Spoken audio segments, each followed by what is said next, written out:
What if a single political decision caused America's housing market to buckle overnight? For decades, the United States has alternated between confrontation and collaboration, frequently applying unfounded, countervailing and anti-dumping duties against Canadian softwood. Let's be clear.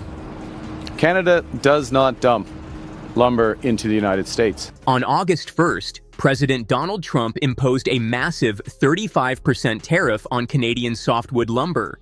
On the surface, it looked like another bold trade maneuver. He framed it as a defense of American jobs, claiming Canada was undercutting U.S. suppliers by flooding the market with cheap wood. But beneath the political posturing lies a more dangerous truth. This wasn't just a shot across Canada's bow. It was a grenade thrown into the heart of the U.S. housing economy. And the explosion is already sending shockwaves through construction sites, supply chains, and households across the nation. For decades, the United States has depended heavily on Canadian lumber. Nearly 70% of all softwood lumber imported into the U.S. comes from across the northern border. It's not a coincidence. It's a system that was built over generations, designed to support everything from booming suburbs in Texas to disaster recovery in wildfire-ravaged California. It's not just a commodity. It's an invisible backbone holding up millions of American homes.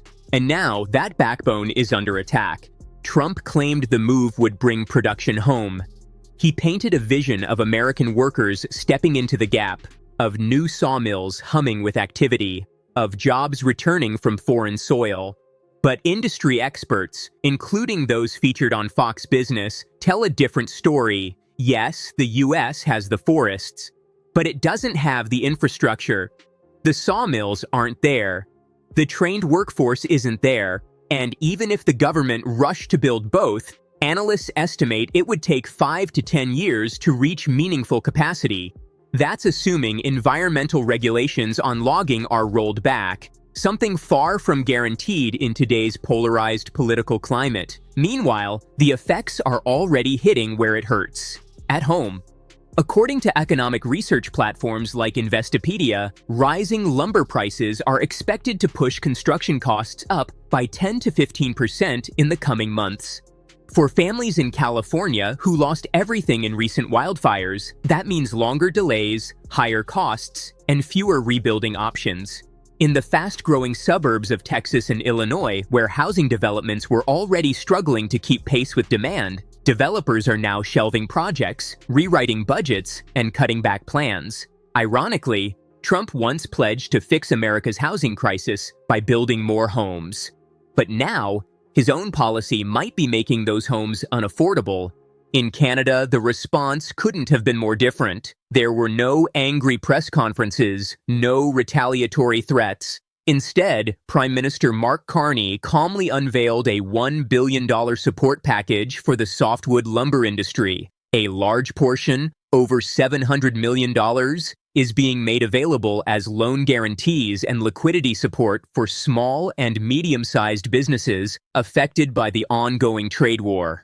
But Carney didn't stop there. He tied this support directly to Canada's new $25 billion federal affordable housing initiative, set to launch this fall. In other words, if the U.S. won't buy Canadian lumber, Canada will use it to build homes for Canadians. This wasn't just a bailout. It was a masterstroke in economic strategy. By redirecting excess supply inward, Carney effectively insulated the industry while reducing its vulnerability to U.S. pressure. It was a signal to the world that Canada would not beg to be included in an unfair deal. It would build its own future. Some have asked, can the U.S. simply replace Canadian imports with wood from other countries? Could Germany or Sweden fill the gap? The answer, according to trade experts, is no. These countries don't have nearly enough capacity to meet American demand. Their production volumes are lower, and their supply chains are already tied up with European markets. Meanwhile, U.S. sawmills are already operating at full throttle, with no room to increase output without massive investment. That's why Canada's response matters. Instead of matching Trump's volume with its own, Carney's administration has opted for quiet discipline and long-term planning. Canadian trade officials are already launching new missions to Asia, particularly Vietnam and Japan, seeking to diversify away from U.S. dependency. British Columbia's forestry minister said it plainly. The U.S. will feel this, not just in trade figures, but in rising wood prices, shrinking supply, and slower construction timelines. While Trump touts America first, his policy might end up putting Americans last, at least when it comes to affordable housing. Back in Washington, frustrations are mounting. Home builders are lobbying, construction companies are protesting, and developers are asking a simple question. Why would the government sabotage the one material the entire housing industry depends on? As the August 1st deadline approached, U.S. Commerce Secretary Howard Lutnick made the administration's position clear. Unless Canada opened its market to more U.S. goods, tariffs would go into full effect. But Canada didn't flinch. Instead, Carney opened new talks.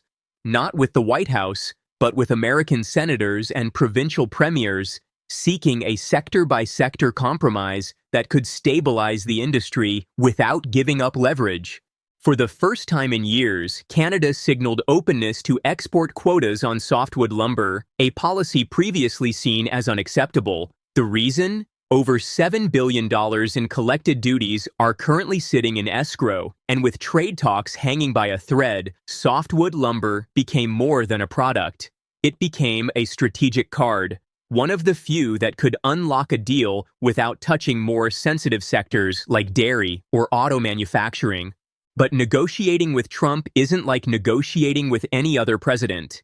His playbook is chaos, shift the deadline, change the demand, move the target. Just hours before the deadline, he blindsided Ottawa with a post on Truth Social, tying the trade deal to Canada's recognition of Palestinian statehood. Suddenly, the issue wasn't about lumber, it was about foreign policy. And with that move, Trump made one thing clear. There may be no path to yes, no matter how far Canada bends. Carney's government didn't take the bait. Instead of reacting to the noise, they focused on building leverage. Internally, the government is aligning with provincial leaders. Ontario is defending its auto sector. Quebec is demanding transparency. British Columbia is pushing lumber. Despite ideological differences, the provinces are working together to present a united front. Canada is also strengthening ties abroad, reopening trade talks with the EU, Mexico, and G7 allies. The clear message? Canada will not be cornered into dependency on Washington.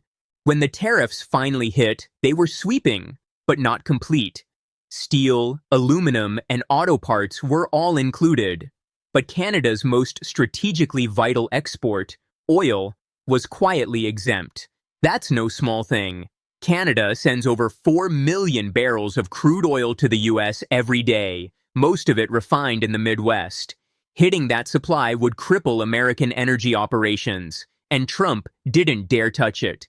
Even his much-hyped copper tariffs turned out to be toothless. The 50% duty only applied to semi-finished goods like wiring and tubing. Canada mostly exports copper in raw forms, like cathodes and concentrates, which weren't affected. That's not a lucky break. It's a product of years of trade engineering by Canadian officials to align exports with KSMA protections. So, while the headlines scream about tariffs and retaliation, the real story is quieter and more dangerous. Trump's tariff announcement looked strong, but in reality, he's left the most strategic flows untouched. Canada's energy still powers the U.S. grid. Canadian food still fills American grocery shelves. Cross-border auto parts still move freely between factories. The core structure of North American trade hasn't shifted. But Canada's strategy has.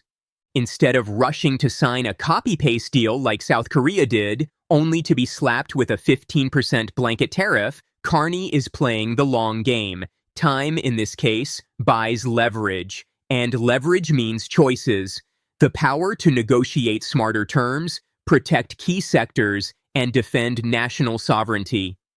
Trump's team expected panic. They got strategy. What they saw as weakness was actually patience. What they called stalling was calculated resistance. Canada is betting on resilience, on unity, and on global partnerships beyond Washington's orbit. The irony? The more Trump pushes, the more Canada becomes self-reliant. The more tariffs he throws, the faster Canada adapts. What began as a pressure tactic is now driving transformation. This isn't just a lumber dispute.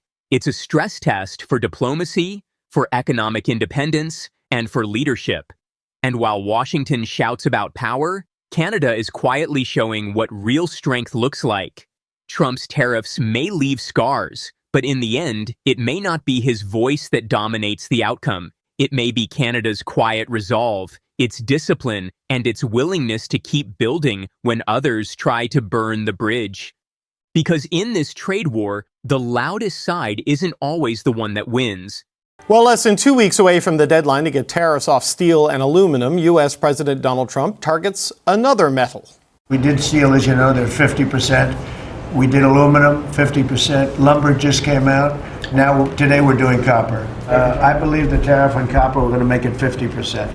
President Trump is slapping a 50% tariff on copper imports. The announcement this week puts the metals sector back in the spotlight. Joining us now is Craig Hutchison, TD Cowen Base Metals Equity Research Analyst. His coverage focuses on Canadian miners. $5.95 per pound. That's what copper hit on July 10th, 2025. The moment President Trump's signature dried on a proclamation that would shake the foundations of North American trade. In a single trading session, copper futures exploded 13%, the steepest one-day surge in the contract's entire history. But this wasn't just another market fluctuation.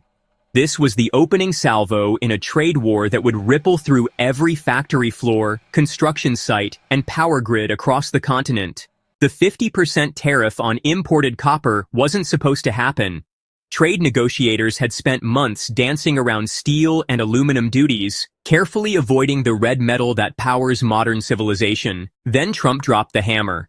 "We're protecting American industry," he declared from the Oval Office, invoking Section 232 national security provisions. But the numbers revealed a different story. America imports over 800,000 tons of refined copper annually, with Canada supplying a quarter of that vital flow. Within hours of the announcement, the London Metal Exchange erupted into chaos. The price gap between New York and London copper contracts allotted to $1,600 per metric ton, creating an arbitrage opportunity so massive that traders abandoned their lunch breaks to capitalize. Warehouses in New Orleans reported a 40% spike in inbound shipments as companies scrambled to beat the August 1st deadline. Cathode stockpiles drained from exchange warehouses as if someone had pulled the plug on a bathtub. "This changes everything," remarked a senior commodities analyst at Goldman Sachs, speaking on condition of anonymity. "We're not talking about a simple price adjustment. We're watching the complete restructuring of North American supply chains in real time." The automotive industry felt the tremor first. Electric vehicles, the supposed future of transportation, require up to 80 kilograms of copper per unit. Ford's procurement team ran the numbers and nearly choked on their coffee.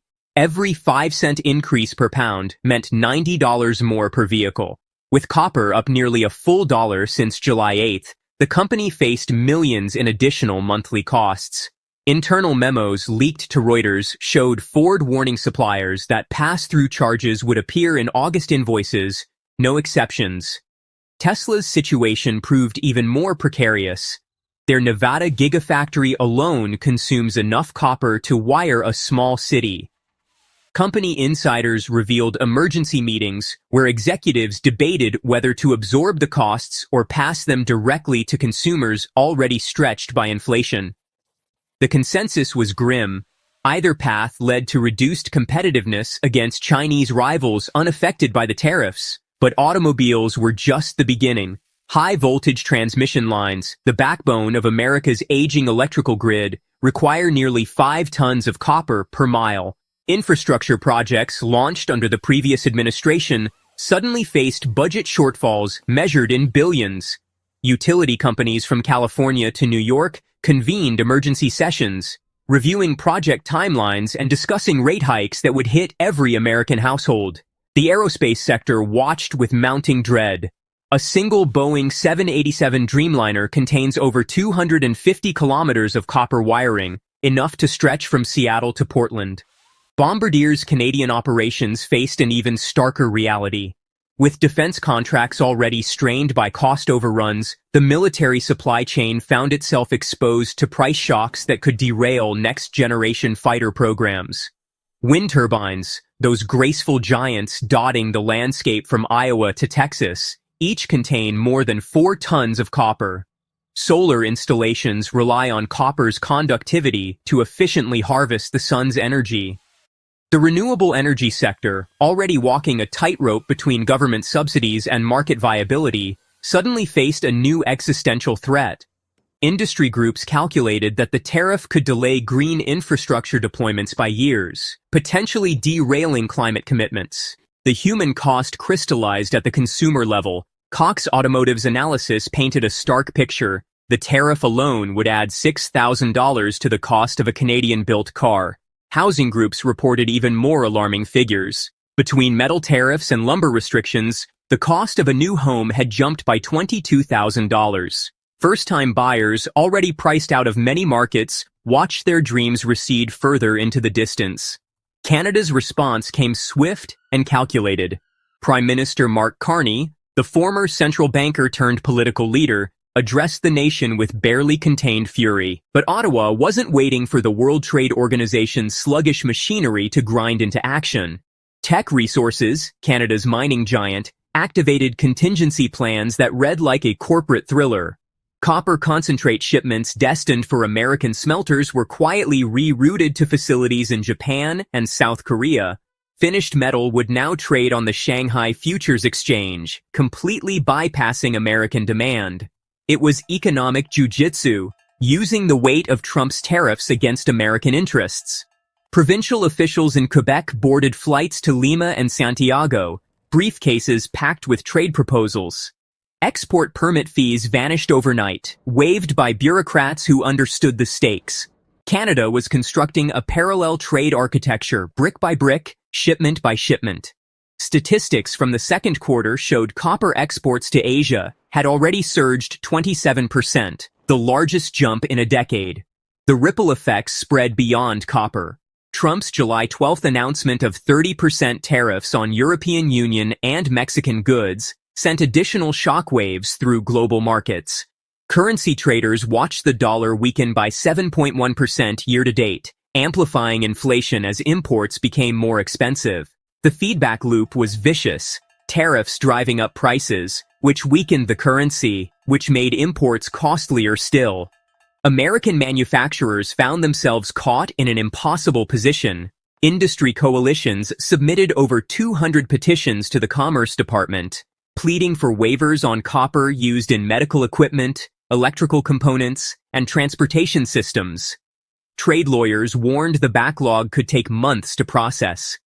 By then, contracts would be broken, supply chains severed, and competitive advantages surrendered to foreign rivals. The Canadian Chamber of Commerce urged an acceleration of the Indo-Pacific trade strategy, pushing for long-term agreements with Vietnam, Thailand, and Indonesia. Labor unions mobilized their political machinery. Unifor, representing hundreds of thousands of workers, lobbied Parliament for job protection subsidies and emergency relief funds. They painted a picture of mining communities facing permanent devastation if supply chains shifted away from North American integration. As July 22nd approached, tension ratcheted higher. Canada's planned countermeasures targeted $125 billion in American imports. Bay Street analysts calculated that implementation would slash 4% from all cross-border sales. Trade flows were already shifting dramatically. Exports to non-US buyers had surged 25%, while southbound shipments dropped by 6%, the widest gap in memory. On Montreal streets, global news cameras captured shoppers openly calling for boycotts of American goods. The ghost of the 2018 metals war had returned, but this time the stakes were exponentially higher. This wasn't just about copper anymore. It was about whether the world's longest undefended border would remain an economic asset or become a barrier to prosperity. The boardrooms of Detroit hummed with a different kind of energy that summer. General Motors executives huddled around spreadsheets that looked more like battlefield casualty reports than production forecasts.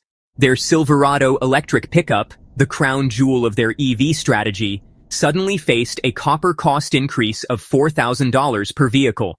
Mary Barra's team ran simulation after simulation, each one painting a bleaker picture than the last. The copper tariff sent shockwaves through construction and defense.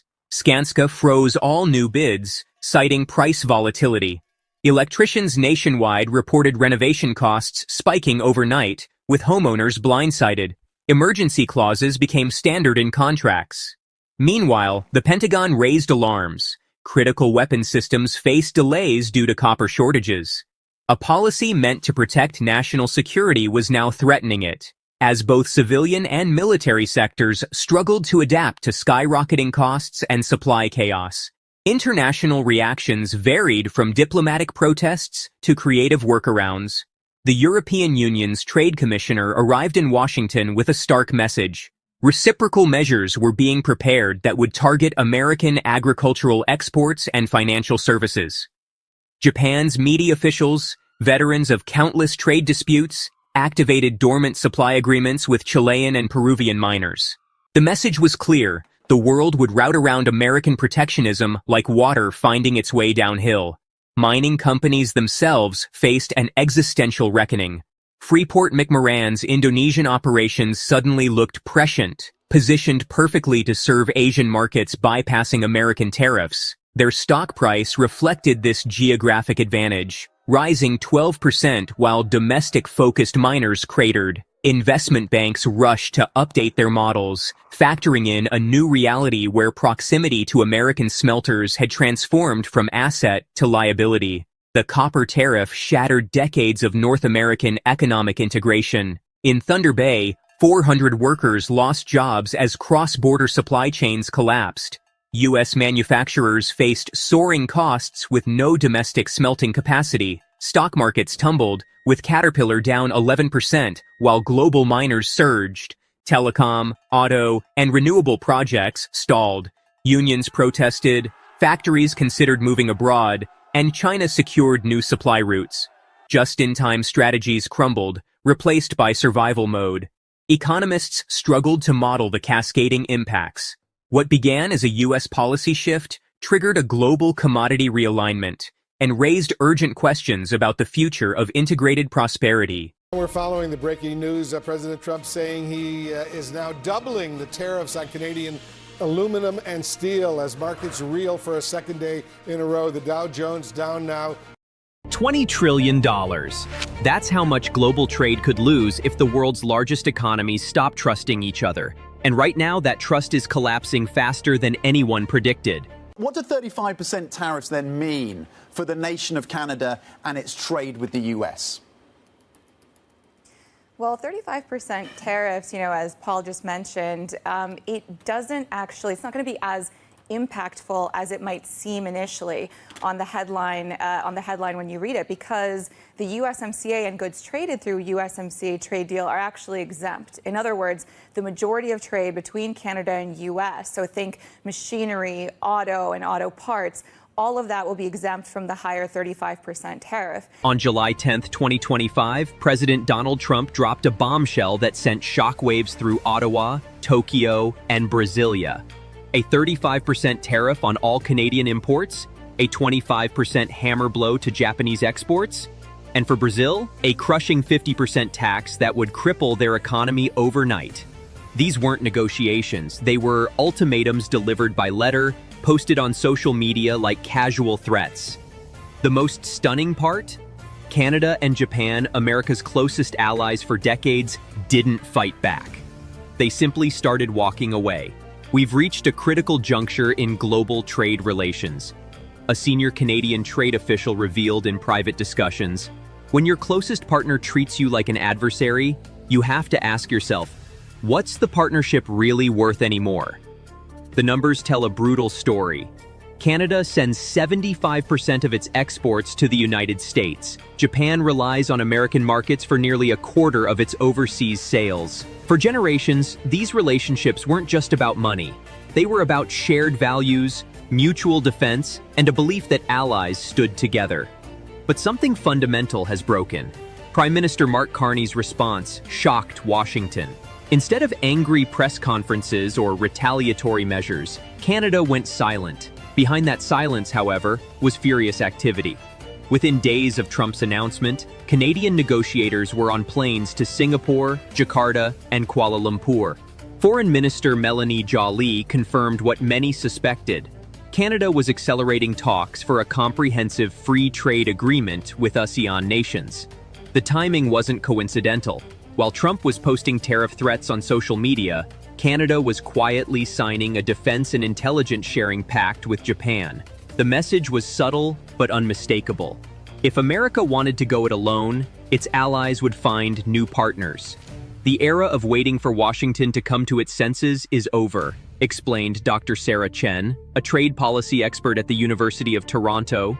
What we're witnessing isn't just a trade dispute, it's a fundamental realignment of global economic power. Japan's response carried even more weight. Prime Minister Shigeru Ishiba, known for his measured diplomatic style, used language that stunned observers. He called the American tariffs economic coercion and promised Japan would consider all options, including countermeasures. For a nation that had avoided confrontation with Washington since World War II, these words marked a historic shift. But actions spoke louder than words. Japanese companies began redirecting investments away from North American operations. Toyota announced it would pause expansion plans for its Kentucky plant. Sony shifted semiconductor procurement to European suppliers. These weren't emotional reactions. They were calculated moves by corporations that could no longer count on stable U.S. trade policy. The Brazil situation exposed something even darker. Trump's 50% tariff wasn't about trade deficits or currency manipulation. In his announcement, he explicitly linked it to Brazil's prosecution of former President Jair Bolsonaro, calling it a witch hunt. Trade policy had become a weapon for settling political scores. Brazilian President Luiz Inácio Lula da Silva's response was fierce. "Brazil bows to no one," he declared in a nationally televised address. "We are a sovereign nation, and we will defend our interests through every legal and diplomatic channel available." Within hours, Brazil announced it was invoking its economic reciprocity law, allowing suspension of trade agreements with countries undermining Brazilian competitiveness. More significantly, Brazilian negotiators were spotted in Beijing, New Delhi, and Mexico City. The message was clear. If America wanted to play hardball, Brazil would find other partners. The economic consequences arrived swiftly. Canada's services purchasing index plummeted to 44.3, signaling contraction. American auto parts manufacturers reported order cancellations worth hundreds of millions. Food processors warned that Brazilian beef and soy tariffs would spike grocery prices across the United States. We're watching decades of carefully constructed trade relationships unravel in real time, noted James Morrison, chief economist at Global Trade Analytics. The damage isn't just economic, it's the destruction of trust that took generations to build.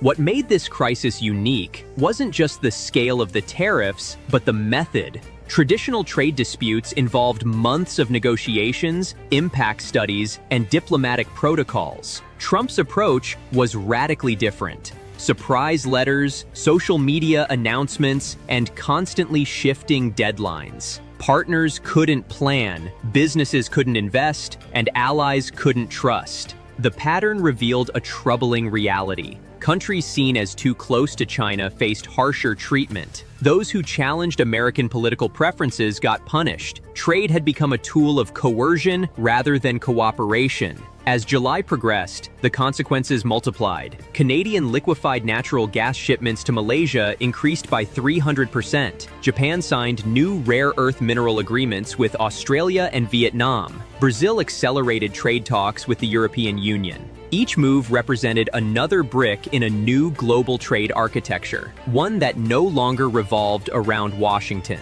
The human cost was mounting too. Factory workers in Ontario faced layoffs as American orders dried up. Japanese electronics manufacturers warned of price increases.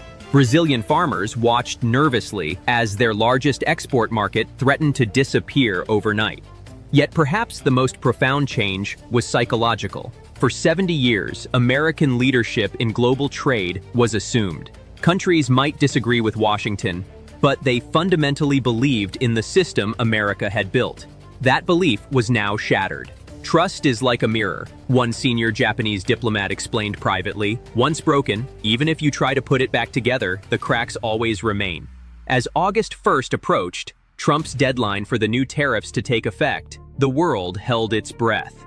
Would America's allies capitulate? Would Trump back down? Or would the global trading system fracture beyond repair? The answer was already becoming clear. Countries weren't waiting to find out. They were building alternatives, finding new partners, and preparing for a world where American friendship came with too high a price. The age of unconditional alliance was ending. What would replace it remained terrifyingly uncertain. The countdown to August 1st became a global obsession. Financial markets swung wildly with each presidential tweet. Supply chain managers worked around the clock, desperately trying to reroute shipments before the tariff hammer fell. But something unexpected happened in the final week of July. Silence from the White House. Behind closed doors in Washington, a fierce debate was raging.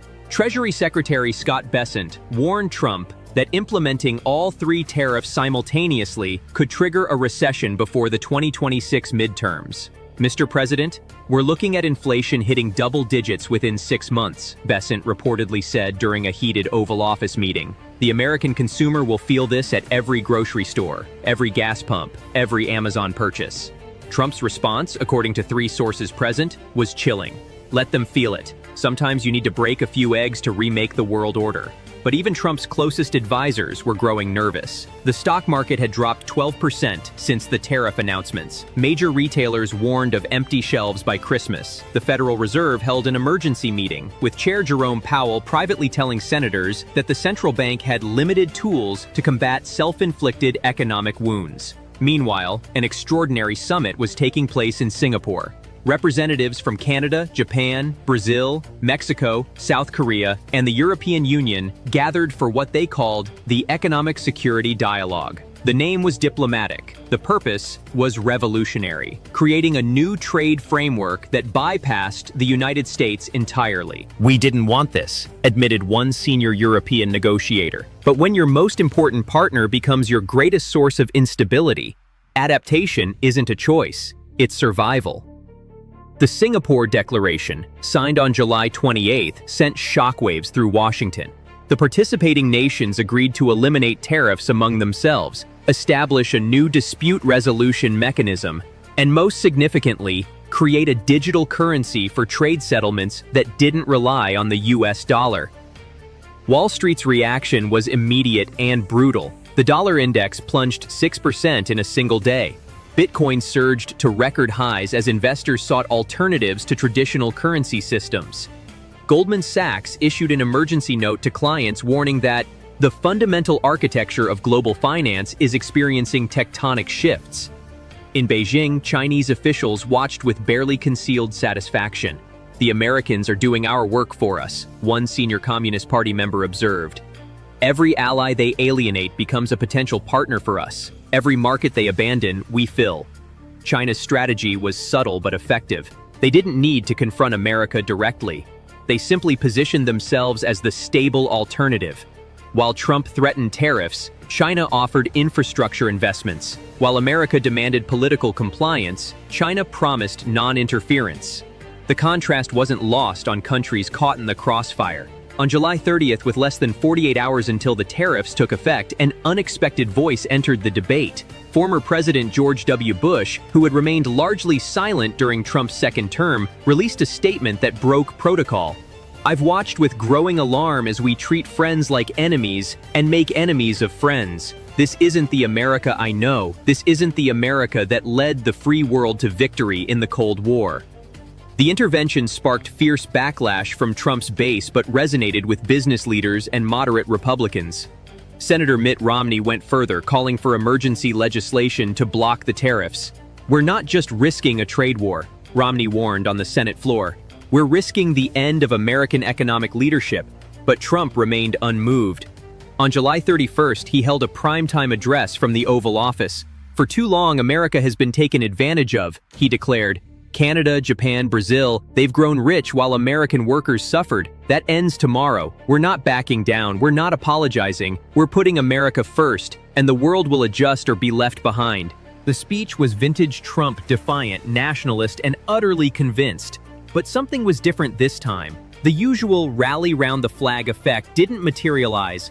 Polls showed Americans split almost evenly, with a slight majority opposing the tariffs. More troubling for Trump, support among Republicans had dropped to 68%, his lowest numbers since taking office.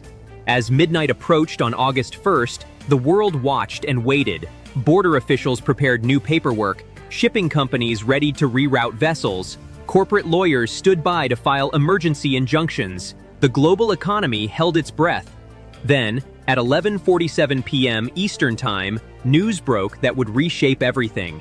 The Canadian Parliament, in an emergency session, had voted to implement the Economic Sovereignty Act. The law authorized immediate retaliatory tariffs on American goods, but more dramatically, it mandated that all Canadian energy exports to the United States be priced in currencies other than the US dollar. If America wants to weaponize trade, Prime Minister Carney announced, then Canada will defend itself with every economic tool at our disposal. Japan followed within hours, announcing that all rare earth mineral exports to the United States would require special licenses. Licenses that could be revoked if Japan's national interests were threatened. Brazil went even further, signing exclusive agricultural export agreements with China that would redirect millions of tons of soybeans and beef away from American markets. The retaliation was coordinated, comprehensive, and devastating. By dawn on August 1st, as Trump's tariffs officially took effect, America found itself facing not just higher prices, but actual shortages. Gas prices spiked immediately as Canadian oil faced new barriers. Electronics manufacturers warned of production halts without Japanese components. Food processors scrambled to find alternatives to Brazilian imports. "This isn't how trade wars are supposed to work," confessed a shell-shocked senior White House advisor. "They're supposed to fold. They always fold. But this time, they're not folding. They're fighting back together." The first week of August brought cascading consequences. The Dow Jones dropped below 30,000 for the first time in years.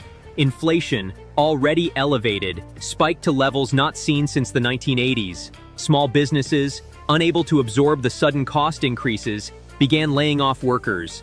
The very voters Trump claimed to be protecting were being crushed by the economic chaos. International reactions were equally severe. The G7, meeting in emergency session without the United States, issued a joint statement expressing profound concern about unilateral actions that threaten the foundation of the rules-based international order. NATO allies openly questioned whether economic aggression against member states violated the spirit of collective defense. "We're witnessing the controlled demolition of the post-World War II economic system," observed Dr. Patricia Hoffman, former Deputy Secretary of Commerce. "The tragedy is that it's being demolished by the very country that built it." By mid-August, the full scope of the transformation was becoming clear. New trade routes were emerging that bypass North America entirely. Financial centers in Singapore, Dubai, and Frankfurt reported record activity as companies diversified away from dollar-denominated transactions. The BRICS nations announced an expanded membership program, with 12 countries applying to join. American consumers, meanwhile, faced a harsh new reality. A typical grocery bill had increased by 30%. Gas prices topped $5 per gallon in most states. Consumer confidence crashed to pandemic-era lows. The very economic nationalism that Trump had promised would restore American greatness was instead delivering American isolation. Yet perhaps the most profound change was happening in corporate boardrooms around the world. For decades, access to American markets had been the holy grail of global business. Now, companies were asking a previously unthinkable question. Was America still worth the risk?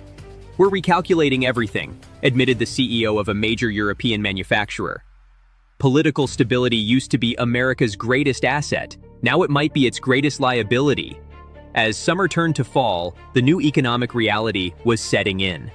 The tariffs remained in place, but their impact was far different than Trump had anticipated. Instead of bringing allies to heel, they had accelerated a fundamental reorganization of global trade. Instead of strengthening American power, they had revealed its limits. The world was learning to live without American leadership, and once that lesson was learned, it could never be fully unlearned.